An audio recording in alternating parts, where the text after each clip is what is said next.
This podcast aims to help you break in and thrive in advertising. And also, the goal is to help you become a president and chief creative officer one day, like Myra Nussbaum at Havas. I had an incredibly wonderful time speaking with Myra this episode. You might be able to tell I was a little bit nervous at the beginning to speak with Myra because she's so well accomplished and oversees creativity at one of my favorite shops in Chicago. However, you'll notice how my fears subside because she's so nice and down to earth. At the start of the episode, she surprised me that she's both the president and chief creative officer. She was placed in these roles nearly 9 months ago, so I started the conversation by asking her how the transition has been and her plans for Havas. And Myra's plan prioritizes creativity in her office and ensures every worker is heard. So much so that she scheduled 15 minutes with every single worker to understand what they love, hate, and wish for the agency. And she listened. So that means Myra is a leader that we all should want to work for. Her story and advice are inspiring and helpful for those looking to break into the industry or senior management. So a must listen for everybody at all stages of their career. And I want to give a shout out to Chicago Portfolio School. They are a 1-year portfolio school option that will provide you with the experience and campaigns needed to impress creative agency recruiters. They've helped thousands of students break in and can help you too. To find out more, head over to their website, chicagoportfolio.com, or reach out to me on LinkedIn. And if you would like to connect with Myra, you can find out how by listening to the end of this episode or by hopping over to our Instagram at Breaking and Entering Pod. All one word, at Breaking and Entering Pod. And there's a secret tip here. I want to tell you all. She listed out some fantastic resources just for you to become successful in the industry. And the only way to read those, to find out what those are, is by heading to that Instagram account. Now, on with the show. This is the Breaking and Entering Advertising Podcast. And as usual, I'm your accomplice, Gino Schellenberger. Kick it, Mikey.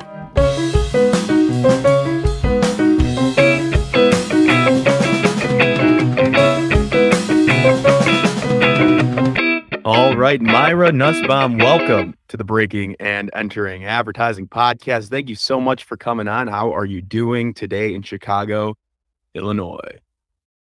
Well, I'm doing great. Thanks, Gino. Thanks for having me. It's snowing. It's snowing? It's still February, so it's not unusual. Okay. It's just some pretty little flurries. Let's talk about what your role is at Havas, because you are the chief creative officer, which is a big deal. We haven't had a lot of those on this podcast, so I'm a little nervous, but I want to learn about what does that mean to you? As chief creative officer, when I started in June, it was to come in and, shore up the creative process, how we're getting to great work here at Havas. What is that system I can put into place and the vision that I can set for the creative team, and all the departments really need to be sort of gathered around the vision for creative in the agency. So I started there last June. In the fall, the president of the company decided to pursue, she had come back from a stint at Facebook, and she was at a retail agency. So she decided she kind of wanted to go back to some sort of retail or social platform, which kind of left a void for us to be without a president. And we talked to a lot of people, wonderful people, but ultimately made the decision for me to take on the president role as well. So I don't know. I probably should have told you, but so now I'm president and CCO. Oh, well, I need to update my notes here. This is everything. Wow. Right now. It means a lot to me. And I think it says a lot about Havas and where we're headed to be more of a recognized creative powerhouse holding company. I think we've been kind of this unknown, sort of mysterious, Havas. What are they doing over there? No one knows. Okay. And we have some hits like Palau Pledge, which I think is a world-renowned campaign, came out of Havas. More recently, Crocodile Inside from Lacoste came out of our BTC office. And BTC has been doing great work for years. But I think the kind of where we're going, what the North American leadership and global leadership wants us to be, more of those hits, more creative, projects that the whole industry is taking notice of. So they're like, let's just double down on on our creative vision and make Myra president as well. Wow. And yeah, the first thing I did was like, holy shit, can I do this? Oh, can we swear on this? Yeah, of course. Okay, great. I'll try to keep it like safe for It's all TV. good. Prime time. I called Britt Nolan, who also carries a president and CCO title and is a longtime friend of mine from the Chicago community. And I said, Britt, this is happening. What should I do? Should I do it? And he was like, my God, yes. Why are you even second guessing this? Yes, take it.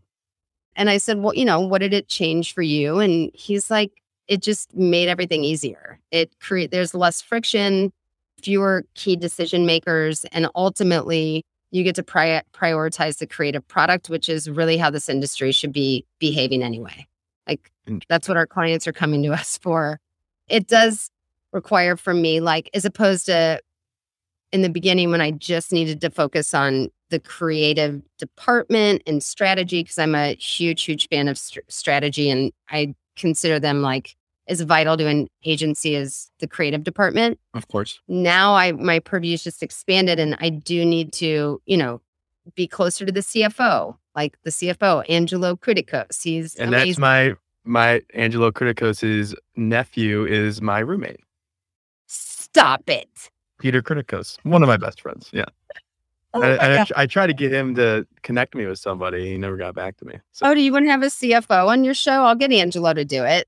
I mean, yeah, well, shout out to Peter Criticos. And it's funny that you brought that up. The whole Criticos team. We have a couple of Angelo's family members at the agency.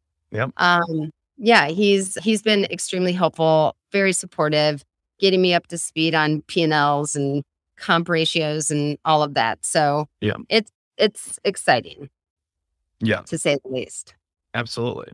You said there's less friction, but yep. I mean, I guess my question is, which is pretty high level, is what's your plan to facilitate better creative for the agency? It's not like, it wasn't, a lot of people, I think in my history, people that come into agencies, new CCOs, they instantly bring in like a posse with them, right? Like people that they've worked with in the past that they just bring in, and they, people run for the hills, or there's usually some creative way to do layoffs to make room for these new people. My process was slightly different, and I'm going to name drop so many people. I just realized I love the Chicago ad community and beyond. Like I've just made so many great friends and mentors, but John Flannery, he's the CCO of Edelman. And I worked with him, and he will hate me for saying this if he listens to this, but he was my boss for years and mentor and friend. And so I texted him and said, how should I behave? What should my first 90 days look like? And he's like, 90 days, Myra, it's more like 6 months. Don't make any sudden movements. Like it's kind of like when a bear comes upon you, don't run, don't jerk the rug out from under people, like get to know the place. So, and then he gave me very detailed, like 6 months plan. It was great. And I really appreciate that, because I wanted things to change very quickly. And there is that knee-jerk reaction to bring in those that to just that can do the job, as opposed to focusing on the people you already have that could be, there were just a lot of unpolished gems here, like really, really great people that just hadn't been tended to, like they hadn't been given attention or freedom, or even asked, like, what do you want to work on? What's your superpower?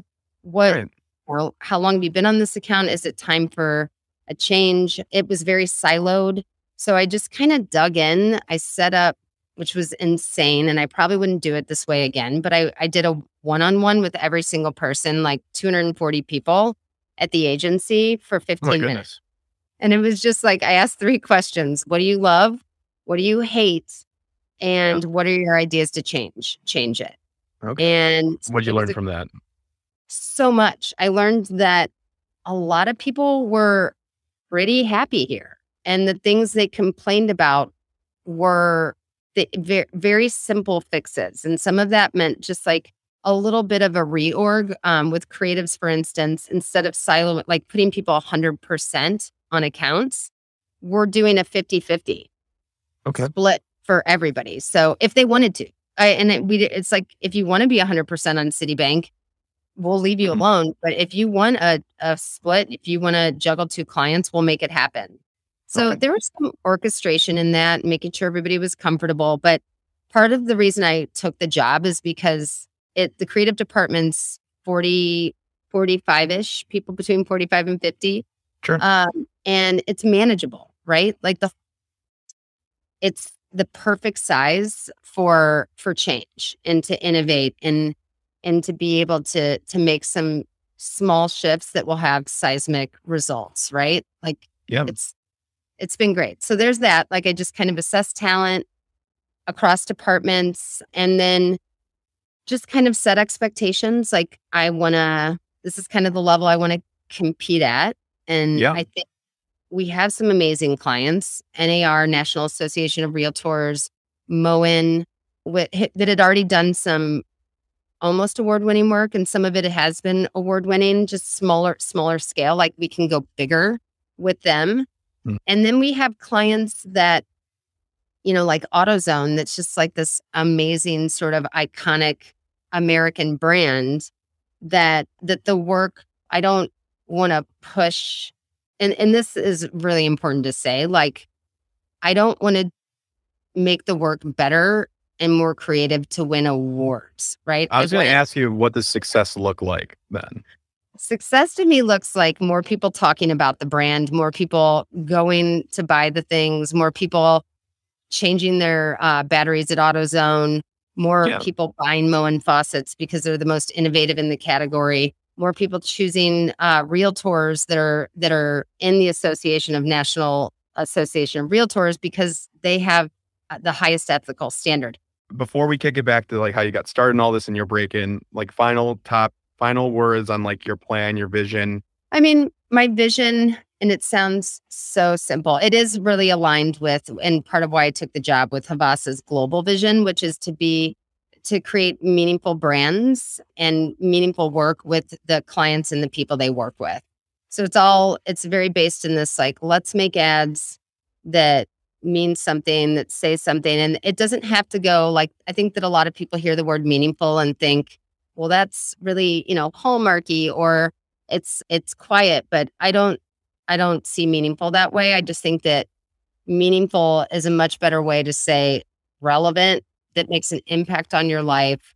We have like a great strategic process that's around this meaningful brands kind of strategic process we go through, which does we have a great study that is called the Havas Meaningful Brand Study. There we go. Nice. 500,000 people across a lot of categories. And it gives us this wealth of, our own first party data that can really inspire great, unique, creative thinking. So I've really embraced it. I don't think anyone before me at Havas Chicago really utilized it. Took hold of it. And and I've really...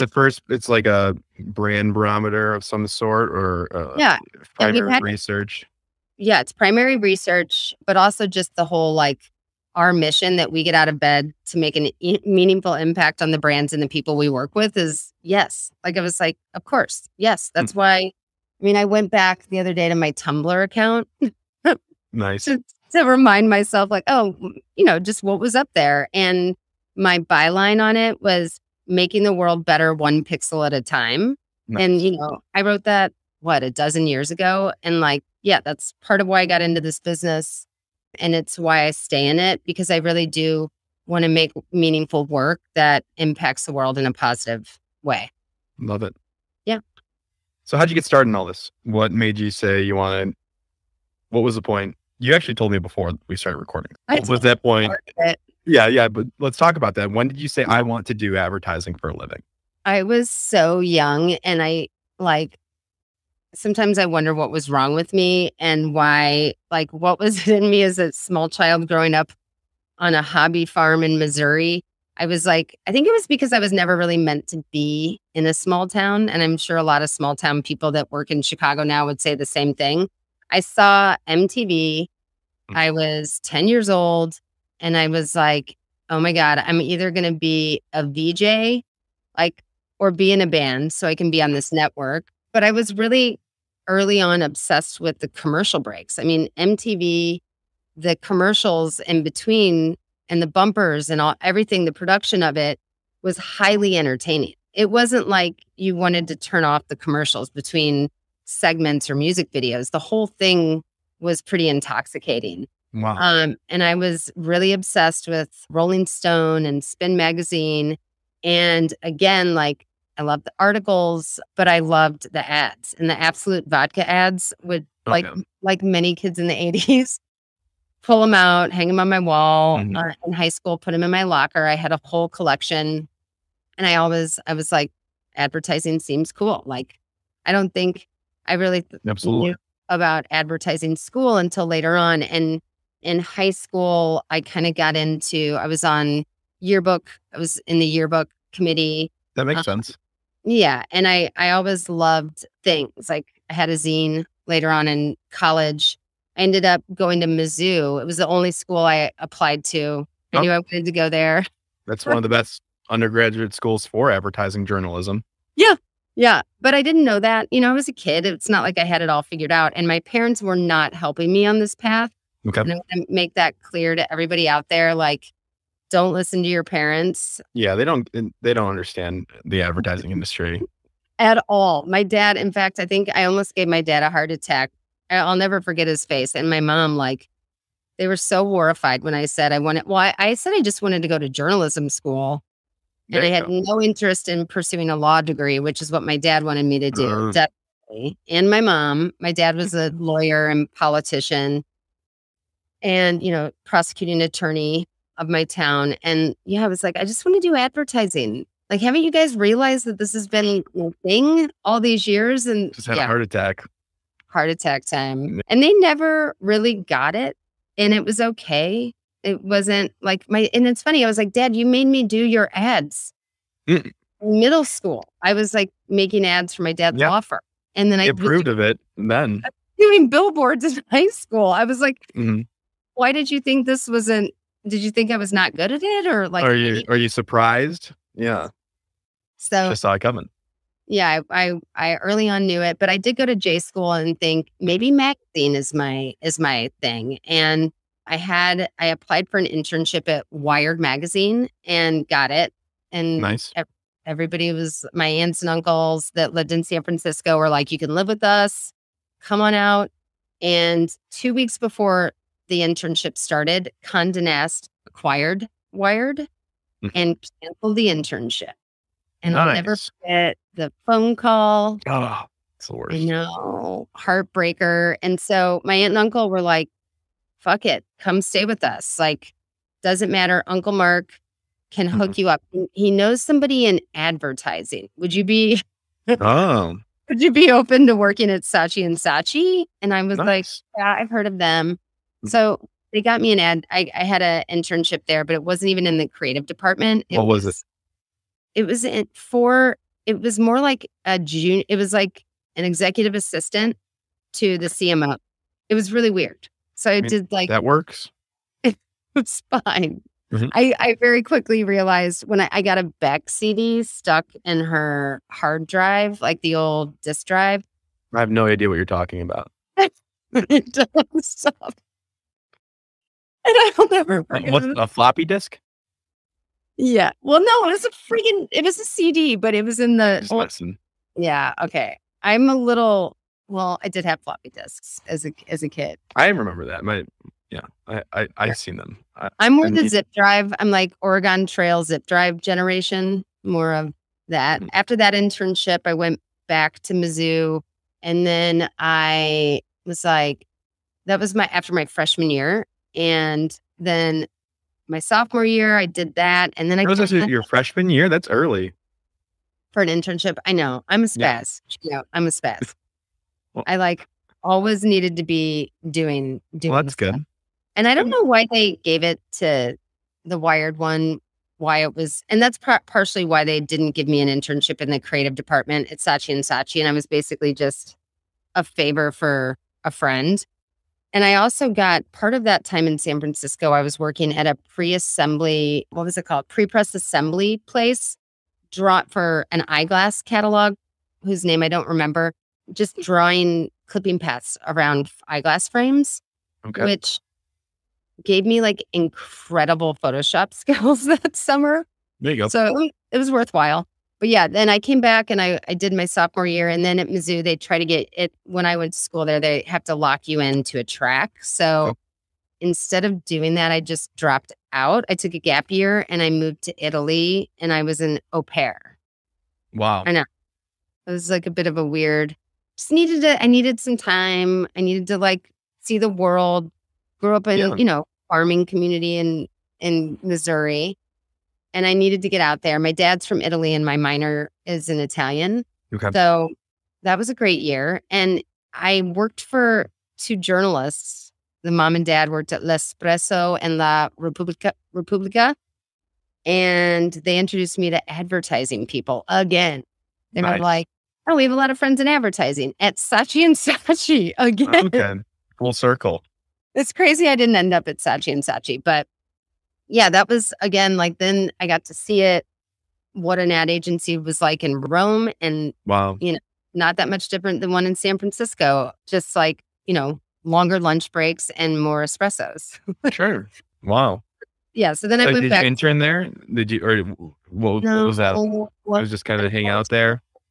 Strangely, yeah, just checking it out. I was working as an au pair, taking care of, if you don't know what an au pair is, I don't know. Like an international nanny that you pay nothing. It's like an exchange student program, but you're living with the family to take care of their kids. Oh, I have one now. Like, so I'm like paying it forward through the au pair community. It's freaking awesome. It's like, it's so good. I highly recommend it to everybody to both do it and then have one. Yeah. I've never heard of that. Maybe I'm not in the right target, but they call it ragazzi alla pari in Italy, but I learned about it in the study abroad office. And again, it was an advertisement in a magazine because I freaking read those things. And I didn't know what it was either, but I was like, sign me up. I get to live abroad for a year and learn the culture and not, get paid a little bit of money to do it and not have any college debt. Yeah, it's a great organization. I came back to Mizzou and was like, I'm in advertising. I'm going to be an advertising person. And then I was kind of like that struggle that I'm sure you see a ton at Chicago Portfolio School. Like, what do I do? Am I art or am I copy? I don't know. Yeah. And I sort of fell into the art side of things because I've always been good at programs and I like programs and I like design. I also really like writing and you kind of get to do both, but definitely the art director path. You got to really love art and visuals and design because it takes so much time. And I love giving copywriters shit for how easy their job is. Like they only need one program. You only need Word. But yeah, a great writer is something amazing too. I think Lee Clouse said, well, what's more important, art or copy? He goes, you ever heard a picture is worth 1,000 words? I'm like, oh, makes sense. But great copy it's something that I cannot do.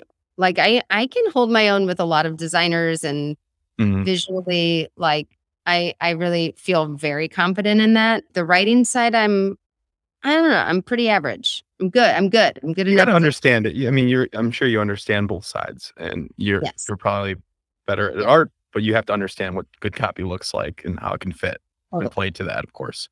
Totally. Gotcha. So you went back, you chose art, and what was your first break-in? How did you get into this industry? What was your first job? I'm going to do more shout outs. So I wanted to work at a boutique, like because I was obsessed with communication arts and Lurzer's archive. And I would go through those and like look at the agency. And so I cold called Ohio Girl, which is no longer in existence, Hadrian's Wall, which is no longer in existence, but it was run by Kevin Lynch, founded by Kevin Lynch, who's now the head creative for Oatly. So I had good taste. I knew I had good taste early on. And both places were like, oh, you're so sweet. 4 people work here. We just entered those those design competitions because it's fun. Mhm. So then I realized my professors who had come from Leo and JWT back in the Mhm. day, they said, like, go to the big places, get your portfolio together, print it all up, mount it, make it look nice, Yeah. and go pound the pavement. And I went into some of those big shops, and I had a really great interview with Kara Taylor, who now has her own recruitment firm. Okay. And Debbie McDonough, who's still the recruiter at Leo Burnett and one of the best in business, both amazing women. And they were like, honey, like, your book it's cool. Like, you got a lot of nice screen printed posters and a few ad campaigns in there, but everybody's coming. We're pretty much hiring everybody out of ad school. And that was, that was 1999. So it was, ad schools were all the rage. And very few people were squeaking by without them, without having that graduate program. So I was like, I don't think I can't go back to school. I just didn't have it in me. I am ADHD in school. While I excelled at it, strangely, I'm really good at test taking and project work. It was hard. Like I'm just not that person that was like, yeah, grad school, bring it on. So I don't know how I heard about Upshot. I have no idea. I can't recall. But I went into Upshot, and it was this new little funky boutique firm. It was independent back then, much different than it is today. Like there was almost no shopper marketing at that point. They were focusing on new media. Yeah. Which I was like, the internet. Yeah. And I heard people say new media again, and I'm like, is new media back? Is that like a trendy? Yeah, Griner mentioned that in his episode. That's what he first started on, was new media. New media. Yeah. So Yeah. I was like, oh, that department's interesting. And they had some cool clients. Ford, they did some interesting work for Ford. Singular Wireless, which was doing fun work at the time. They had Hallmark, some of the Hallmark brand. Sure. So did they? So you don't remember exactly how you figured out about them, but searched around. But then did you interview? So I interviewed, and with a woman named Jill Peterson, who is now an actor in Hollywood. She's so she left our industry behind, but she was amazing, and she was the recruiter. And she looked at my book, and she's like, okay, yeah, like, clearly you haven't been to ad school, but we don't really give a fuck. She was, they were much more punk and rock and roll. And I had kind of a crazy haircut and like fire red hair. I had like a spiky little pixie cut.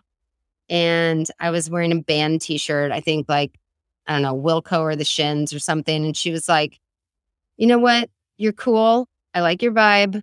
Your haircut's awesome. We had an art director go home because I was a winter grad. So this was like early. You graduated early? Oh, no. Come on, Gino. No, I just graduated. I graduated a semester late because I kind of took it easy. I had to work. I worked to put myself through college, and I wanted to. I worked at rock clubs. I was a bartender, a waitress, promoter. I had a zine. Like, I had a lot going on outside of, so I took like 12-hour loads. I was just like, I'm getting through this. But yeah, Jill was like, this art director went home to Thailand for the holidays, and we don't know if he's going to come back. Fair enough. Okay. If he doesn't come back, he can have his job. But just hang out. We need to give him 2 months to just like hang out and do some recruiting with me, like just look at books and then help like run our library, our stock image library. Because back in the day, you had to like look up an image in a book, call iStock or Photonica, and have them send you the negatives to scan. It was a process. So the art director never came back, and I got the job, and it was amazing. Nice. Amazing. Like, I'm friends, all my best friends in the industry are from that job. People that I like, colleagues that I work with now at Havas, I met at that job. So it was a great place to start. I feel extremely fortunate for having the haircut that I did and for them to take a chance on me.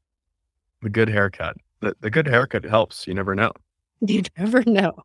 That's super interesting. So, and then, I mean, just highlighting here, I'm just looking at your LinkedIn from there, your career took off. You rose the path of, it seems pretty straightforward. Senior art director at Digitas, then ACD at Leo, SVP at FCB, SVP at DDB, to where you're at today at Havas. Is that accurate? You shot straight up. You upshot straight up.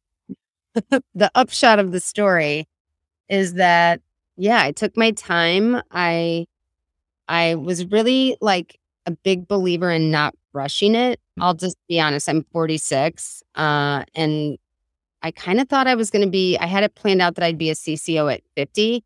And I had Kurt Fries, who's the CCO over at McGarry Bowen, Dentsu McGarry Bowen in Chicago. He looked at me, he's like, what are you talking about? You don't get to decide that. Like, company, you're going to have to say no a lot of times. And then what if nobody wants you at 50? And I was like, I don't know. I'm willing to take the risk. But in the end, he was right. I think it was the right time. So I was 45 when I took the job, and I feel ready for it. I didn't want to rush into it. I don't know. I'm just kind of like, one time somebody gave me, my good friend Brianna gave me one of those astrology books. It's like, it maps out your whole life for you. And it said in there that like, you're a late bloomer. I don't think I'm a late bloomer at 45 to be a CCO.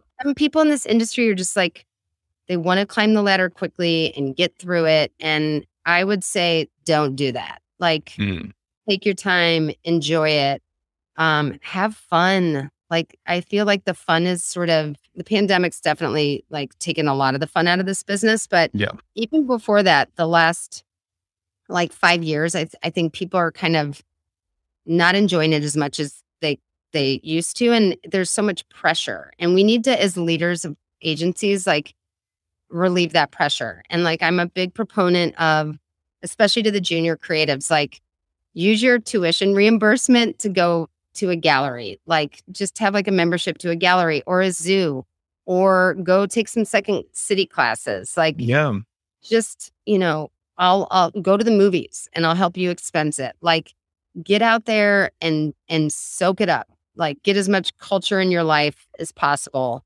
Anna Wintour says the same thing. And that's why she feels like a key to her success has been like being a bit of a culture vulture and just like ravenously eating it up. Consuming it, and not on the internet. Like, go to the shows, go to the gallery events. Like, if Anna Wintour can do it, like, I don't know how old she is. She'd probably never tell us, but if she can do it, certainly we can do it. And if you're in your 20s, you better be doing it. Yeah, that makes sense. And it's good to have that, I don't know, the validation, permission, approval to do that. Because I mean, for us, I've always wanted to just stay right into my own sphere of advertising, learn as much as I can about the industry.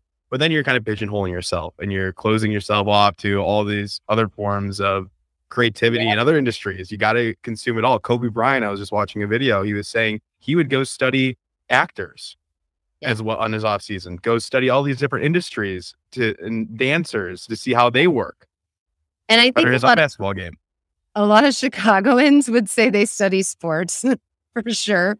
Like, it's hard to live in the city and not watch some games, but I highly encourage that as well. Like, yeah, sports is so inspiring. The 90s Bulls are like my everything. Phil Jackson is the person for me. I watched Last Dance, the documentary, like 8 times this year. Oh, 8 times. Oh my God. Yeah, my roommate. Whenever we don't know what to watch, we just go, all right, we're watching Last Dance, and Peter will come down. I know somebody asked me like, well, because that's part of my like goal setting and vision planning for the agency is I put up pictures of the Bulls and, Phil and some recently an ECD asked me, well, like, who are you? Which one are you? Or who am I? Am I Rodman? Am I Pippen? And I was like, I don't know. I think you're like, Phil.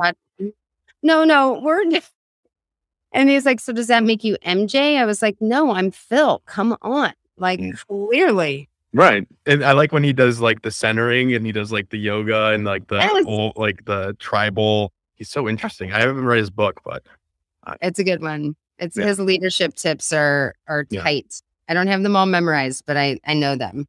Yeah. So what I don't know. We were talking about culture and getting to, exploring outside of just advertising. What other advice do you have, I guess, to, when you're hiring talent that are juniors coming out of college or people that want to break into this industry? What do you have to say to them? Well, you just said it.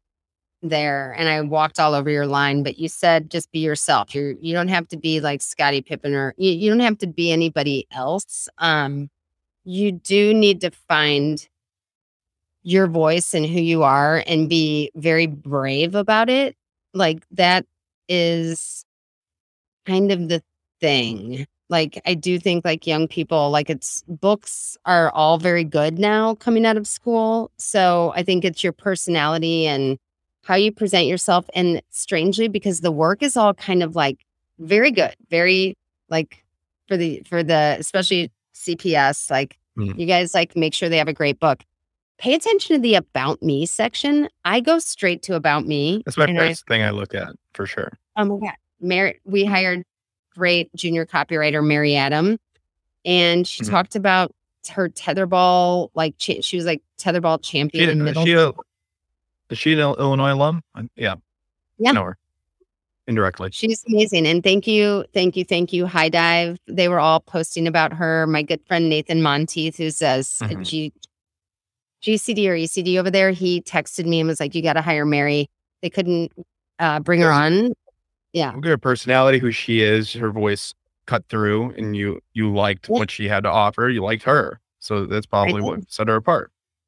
And also those recommendations. So like, it's pretty important that internship, if you have an internship at a local agency or, you know, make friends with everybody, impress them. That is a more critical role than you think, like a critical start to your career. Because they were posting about her on LinkedIn. I was getting texts like she was, you know, just because they couldn't hire her didn't mean that her network freaking exploded from that experience. Yeah, I think I've heard the advice, like kind of like everything's an interview. Like every opportunity is kind of like an interview. You never know like what recommendations will come out of it. So you want to take everything seriously and have fun, of course. And she's very much herself. So back to that point of like, be you, be unapologetically you.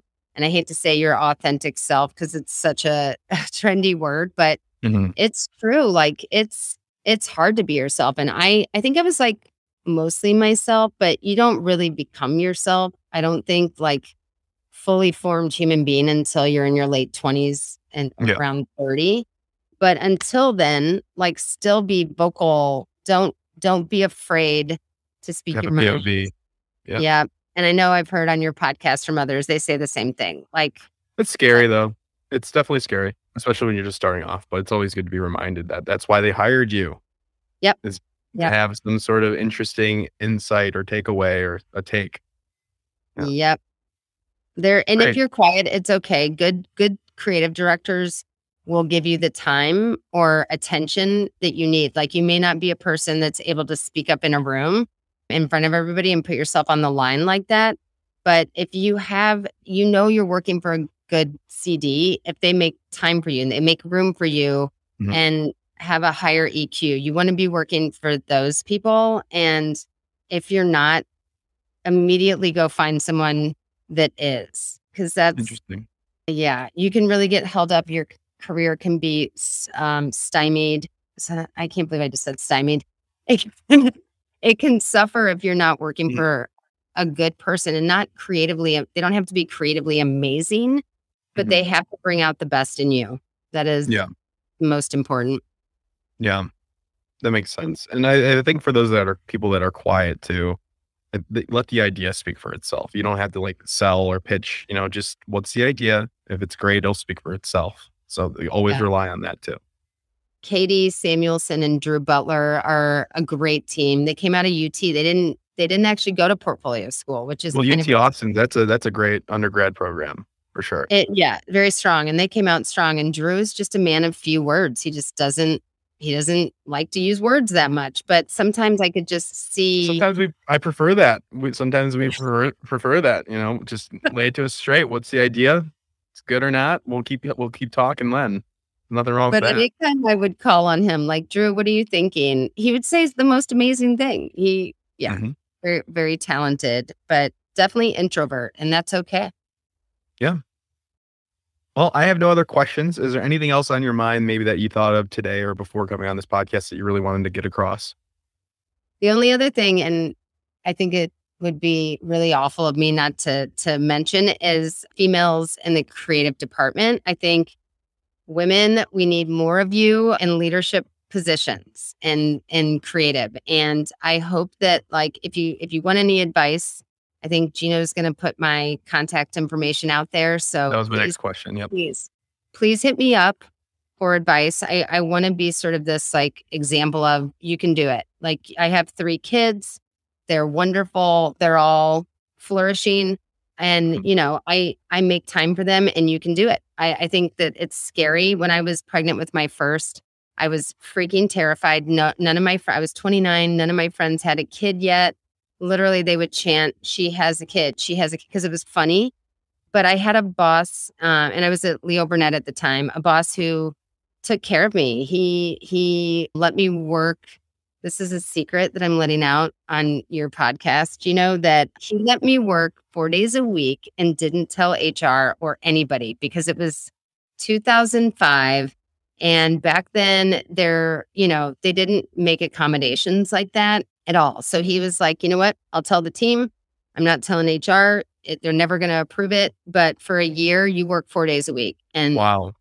So yeah, women, we need you. We need you, more female CCOs. Yannick Bolloré, the CEO of Havas Group, he has made a commitment for the UN's He for She program. And I don't have the exact percentage, but Havas has committed to supporting and hiring and making sure that we have more of an equitable representation of female creative leads. So love it. I love it. Yeah. Great. And they can reach out. Everybody can reach out to you. What's the best way? Probably email or LinkedIn. LinkedIn is totally fine. LinkedIn's my favorite. Yeah. Oh, I have. And you sent me your resources and for all of that, you'll have to go to our Instagram at Breaking and Entering Pod, one word, at Breaking and Entering Pod. You can find out all of your resources, what you recommend for them to follow and watch. Even that funny TikTok you recommended. I like that guy. What's his name? PDUSA. Yeah, he's funny. And he's always wearing Bears stuff too in those TikToks. I know. I think he must be from Wisconsin, because he's really into Miller Lite. And I at first thought he was just shilling and trying to get a deal, but no, he drinks the stuff. It's good. Yeah. Well, check those out. Well, thank you again. This has been fantastic. And I'll be sure we'll post everywhere and people can reach out to you. But that's all I got. Thanks, Gino. Of course. Thank you for coming on. Did you hear anything on this episode about a job you'd like to have someday, soon, in advertising, strategy, design? The kind of job where you use your brain and your creativity? If you did, chances are a portfolio can really help you get that job. That's where Chicago Portfolio School comes in. They have programs and classes that help you show off your thinking and get you the job you want. So visit them at chicagoportfolio.com. And if you drop my name, Gino, into the chat box, they'll send you more info and a cool Sharpie. Or just some more info. You can decide that. Thanks. Thank you so much for listening to this entire episode of the Breaking and Entering Advertising podcast. If you liked what you listened to today and you like the guests, please go ahead and connect with them. Easiest way to find their contact information and to see those resources that they recommended for you is to go to our Instagram at Breaking and Entering Pod, all one word. And for some quick thank yous for making this show possible, the first one is the company Shure. It's a microphone company, SHURE. They provided the microphone that you're listening to right now. It's the MV7. It's great for podcasting and other forms of content. So if you're interested in starting a podcast or you're looking for equipment, talk with me. I really recommend the Shure MV7. Happy to give you details on that. And I would also like to thank my 2 guys, Mikey Malarkey, who's our audio engineer, does it every week. He's the Let's Kick It in the beginning. Thank you to Mikey. And of course, thank you to Buchan Zhang, our creative director. Buchan is responsible, amazing visuals on our Instagram. So thank you, Buchan. And thank you all once more for listening. We will see you next week.